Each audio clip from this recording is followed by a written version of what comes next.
তুই কি একটা জিনিস খেয়াল করেছিস, তোর কথাবার্তা কিন্তু এখন আর হচ্ছেই না। মানে আগে যাও তোর কথাবার্তা একটু বোঝা যাইতো, এখন একদমই বোঝা যায় না তোর কথাবার্তা। আমি তো ক্লিয়ারই করি সব কথা। আর তোর কথা কি বলা, তোর কথা তুমি একটা কথা পর পর তোর ই কয় মনে হয় কানের আজ মাই থেকে মাইক লাগাই দেয়। দু একটা কথা পরপরই হয়, মানে মাঝে মধ্যে আমার ইকো হয়, তাও যখন আমি উত্তেজিত হয়ে যায় তখন।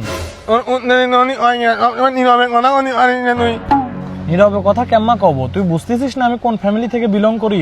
আমি তো রাজনৈতিক ফ্যামিলি থেকে বিলং করি, এই জন্যই তো উত্তেজিত হয়ে যায়।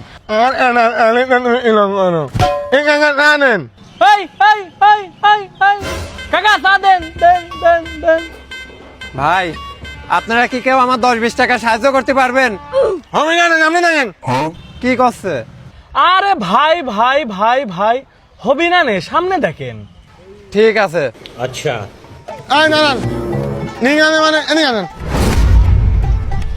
আপনি নারায়ণ নামেন ভালো কথা, আপনি মহাত্মা জানেন নম্র ভাবেন নারায়ণ নামেন। এই ঠিক আছে, এর মানে কি করলো ভাইও? আচ্ছা ওইটুক কি করলি, ভদ্রতা না কি?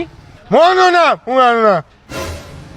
ও বোঝাতে চাচ্ছে যে আপনি সাহায্য চাবেন, আপনি নম্রতার সাথে ভদ্রতার সাথে সাহায্য চাবেন। ঠিক আছে, কাছে চলে গেলেন, এটা কোন ধরনের ব্যবহার? ও তা না হয় বুঝলাম, তাই আপনি এম্মা কথা করছেন কি জন্য? এটা কি? আসলে ভাই আমার এই যে কণ্ঠনালীটা আছে না, আমার এই কণ্ঠনালীটা হচ্ছে এই যে এম্মা, বুঝতে পারছেন?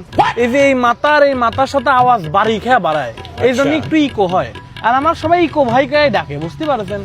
আর আমি তো সবসময় এম্মা কথা কই না, আমি যখন একটু উত্তেজিত হয়ে যাই তখন আমার কথা এম্মা হয়, বুঝতে পারছেন? তাছাড়া আমি এই যে এখন নর্মাল কথা বলতেছি। আপনার নামও ইকো? হ্যাঁ আমার নাম ইকো।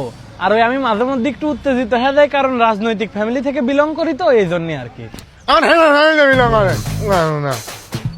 আচ্ছা যাই হোক, কসি ভাই আপনি কি, আপনার নাম কি? ভাই আমার নাম পুঙা। আমার নাম হয় নাকি? উঙা না পুঙা পুঙা। কি পুঙা পুঙা পুঙা?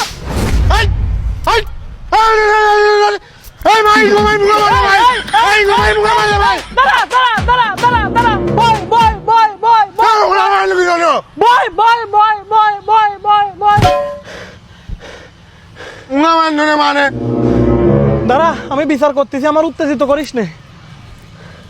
তুই আমার মারলি কি জন্য? ভাই মারলাম কি জন্য একটু পরে করছি, আগে আপনি আমার কোন তো এমা লাপায়া লাপায়া কি কইলো? ও কইলো ইকো ভাই পুঙা মারেছে। ওইসব বাদ দে, তুই আমার ক যে তুই আমার মারলি কি জন্য, ক। কইছি যে ভাই আপনি চেঁচা উঠেছেন, আমি ঘাবড়িয়ে গেছিলাম, আমি আবার ঘাবড়িয়ে গেলি পরে আমার হাত চলে, এই জন্য আমি আপনার মাইরে দিছি ভাই, আপনি আমার মাফ করে দেন ভাই। ভাই আপনি ওর একটু শান্ত করেন ভাই, আমার ভয় করতেছে, আমি কিন্তু ওরও মারিয়ে দেবো না ভাই। আচ্ছা চুপ কর, আমি রয়েছি না এই জায়গা, আমি দেখতেছি না তুই ভয় পেয়ে আমার মারিছিস, সেই জন্য আমি তোর মাফ করে দিলাম। কিন্তু তুই যদি সিরিয়াসলি আমার মারতি তাহলে কিন্তু আমি তোর অনেক বড় ক্ষতি করে ফেলা দিতাম, তুই বুঝতেছিস না আমি কিন্তু রাজনৈতিক ফ্যামিলি থেকে বিলং করি।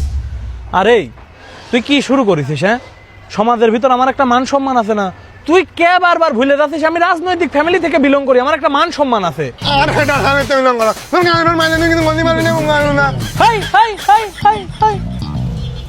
আচ্ছা তুই কিসের জন্য সাহায্য চাচ্ছিস? তোর হাতে ওইসব কি দেখি, এটা কি? এর এদিক দে, এটা কিসের এক্সরে রিপোর্ট? তোর কি হয়েছে? আমার কিডনি ভেঙে গেছে। তুই আমার সাথে ইয়ার কি মারছিস তাই না?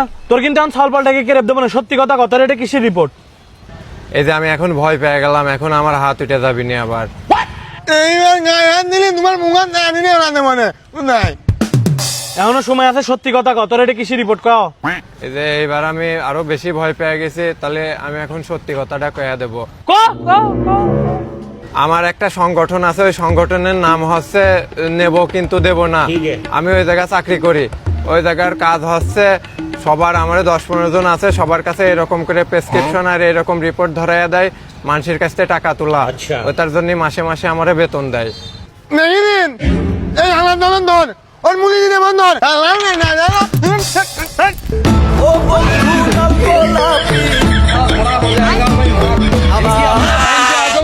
সাবধান।